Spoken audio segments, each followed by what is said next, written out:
Did you know I have a review of this park? If not, click here and go check it out right now. Warning, this video is not suitable for some viewers. Also, I may have used some of your clips in this video.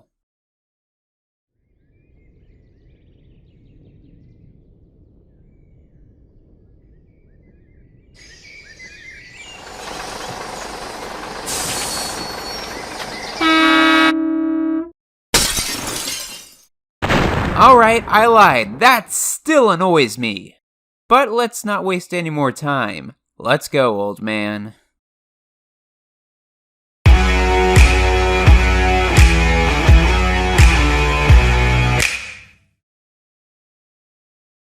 Hey everyone, it's Reek, and welcome back to Six Flags Over Georgia. Today, we steer away from the common park values and take a good look at the park's roller coasters. You know the drill here. I'm going to try to review all of the coasters in one go. So let's get started. Instead of randomly picking my first coaster out of the blue like at Knott's, I'm going to choose between whether I go left or right.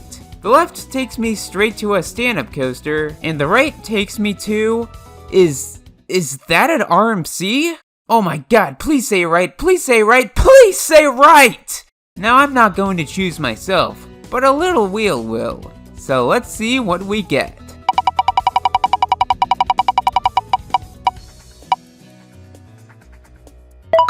Oh, you rigged stand-up coaster it is then. Georgia Scorcher opened in 1999 and is one of the only remaining stand-up coasters in the world. Reek? Where are you? You're missing your cue. Reek? Oh, I know where he's at. And so, Reek walked away from the sunrise to provide that you can choose your own beginning of the day. Your very own story, your very own purpose, your very own, why am I still talking? Time for our first RMC! Before Twisted Cyclone, there was the Georgia Cyclone, a rough and uncomfortable wooden coaster that absolutely deserved to be thrown with new steel. Twisted Cyclone opened up in 2018 and it's not that tall, and not that fast. And not that long too. And screw it. I can't take it anymore. Get me the hell on this ride! You get in the queue and you're greeted with a little bit of theming. Just a little bit. And head up into the station where you either pick your row or take the single rider line. In other words, pick your poison. Wait longer to get your favorite row or wait shorter to get a random empty seat.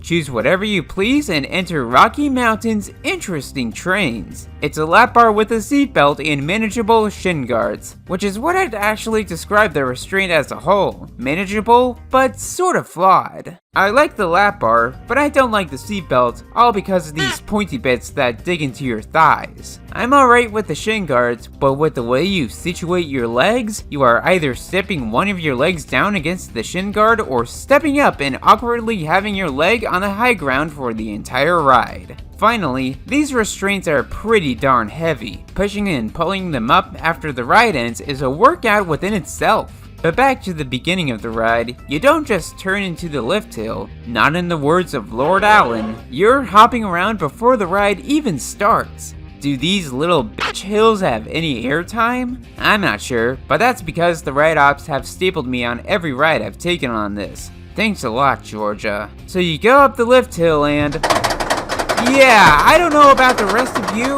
but I love loud coaster noises like this. Probably because I've gotten so used to the loudest man-made noises in the world of YouTube poops. And if you think that lift hill is loud, then take a gander at what RMC offers now.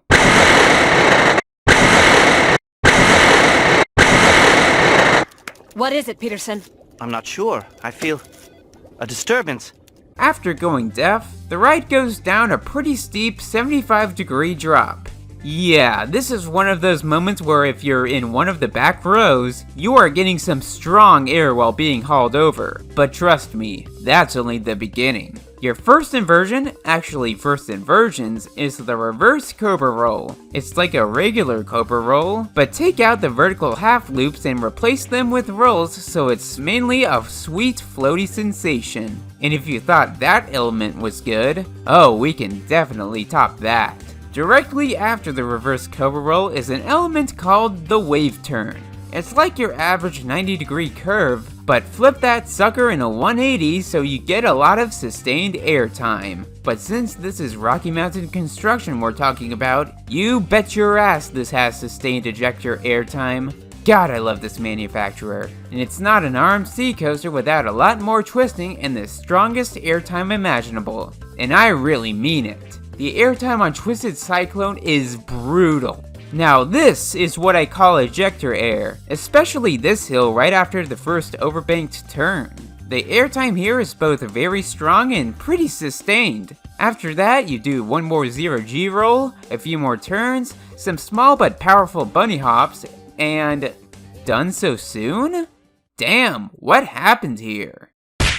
Oh, lack of affordance. Got it. But screw the shortness, Twisted Cyclone is all sorts of intense. It don't need to be a long ride, man.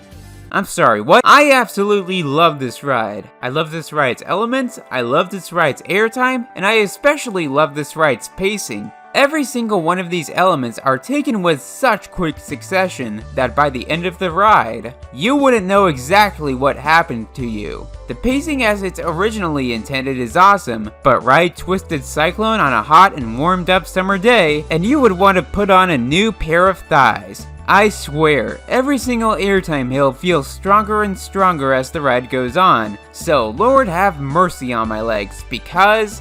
No, wait. There is no mercy on this ride. Don't come onto this ride thinking, wow, this ride is small and doesn't offer much, so it must be pretty tame. No, never think of that. This ride is far from tame. Calling this ride tame for its shortness is like calling Valve's Portal lame for that same reason. Don't be fooled. My thighs are absolutely sore after riding this, and I love it.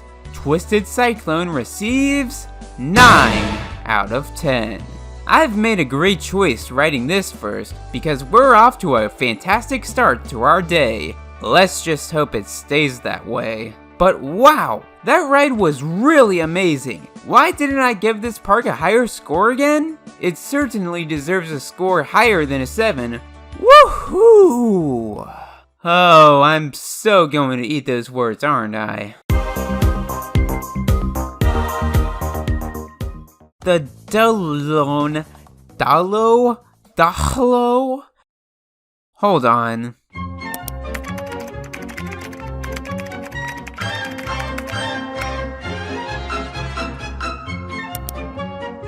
Well, Dahlonega... Ah, here we go. The Dahlonega Mine Train is Six Flags Over Georgia's oldest roller coaster, opening way back in 1967. This will be my first coaster to review by the former Aerodynamics, but I'm just going to call them Aero for short. And, like B&M, I have ridden so many coasters by these guys, and the Dahlonega Mine Train will gladly be my first to review. As you can see, this ride is pretty small. It only goes 37 feet up and its top speed is just a finger length away from 30 miles per hour. But, And this is a big but. This ride has over 2,300 feet of track and an official ride time of nearly 3 minutes. How does this ride extend its length with a short height and speed that would slightly outclass Usain Bolt? Simple. Multiple lift hills. And Dahlonega has 3 of them. Yeah, it's one of those rides that tries to be as long as possible, but that's not a terrible thing in the slightest. Long rides are always good rides no matter what the ride packs. So with all that said, it's nothing but obvious that I find this ride to be very promising. The first thing you experience here is the spacious restraint system. Cool. The seating is not too cramped and the lap bar is pretty high, so I'm fine with being thrown around. I sure hope I don't kick myself for saying this. This ride sucks. Sorry, I have to be honest with myself. This ride is kind of a mess. What I think is going on here is that coaster designs back in the day were meant to be big and spread out to be enjoyable. So with that said, this small ride came around and the designers tried way too hard to make the ride enjoyable with a height and speed that would definitely have gone bigger. What I mean is that this ride is small, but very janky. This is another one of those rides where the design is outdated and way past its welcome. The turns are small and provide some good laterals, which I'm fine with. But I'm not fine with the transitions into and out of the turns. Just, ow! These transitions are pretty painful, and the open seating really seals the painful deal. I did not feel a thing after saying that, because I'm used to the pain after this ride.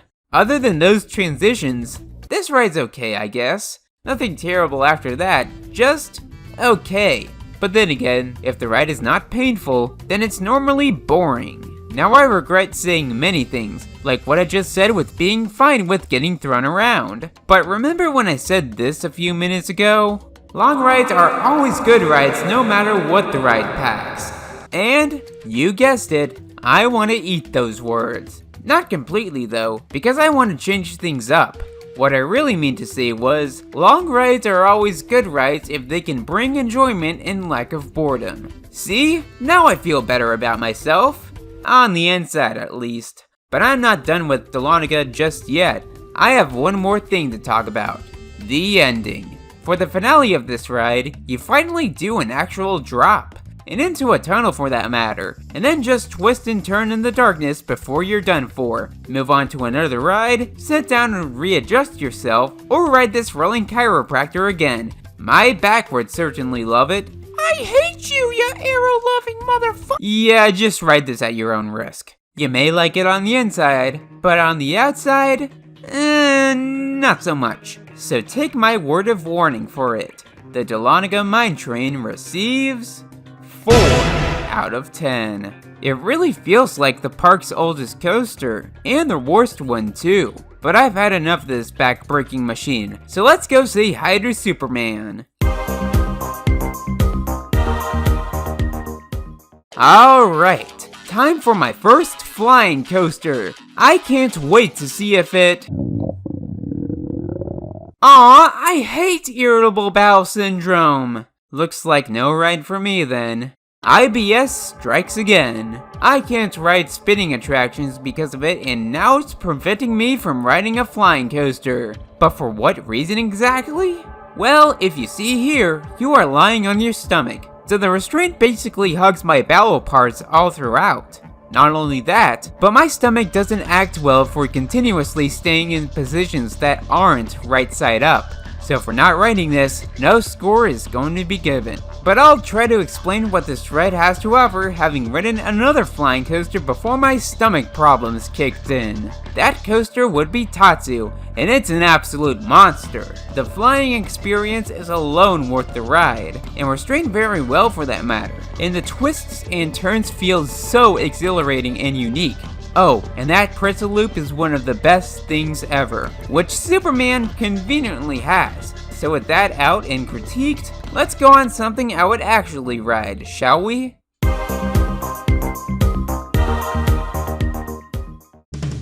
America! Yeah! Spend all day breaking all your ribs, yeah! The Great American Scream Machine is a lone wolf amongst the park's current wooden coaster lineup. This ride opened back in 1973 by the Philadelphia Toboggan Company. Yeah, most of their coasters were taken out, but this one gladly stands at the very back of Six Flags Over Georgia. Just looking at this ride, it's a pretty big classic coaster. The ride's height is 105 feet, and it goes at a top speed of 57 miles per hour. So we're already in for a big antique thrill. Some of you may see these trains and think, I don't remember these being here before. And you'd be right.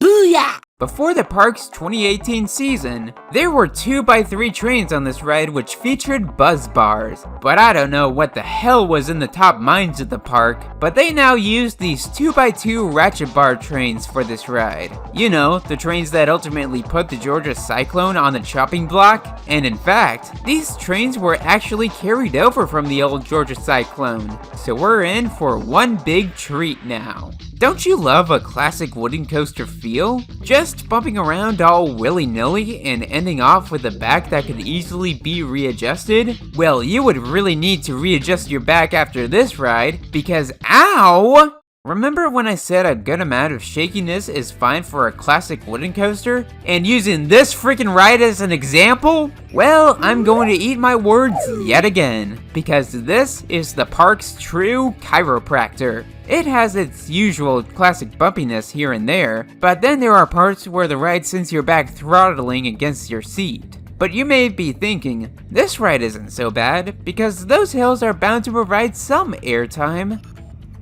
There is no airtime.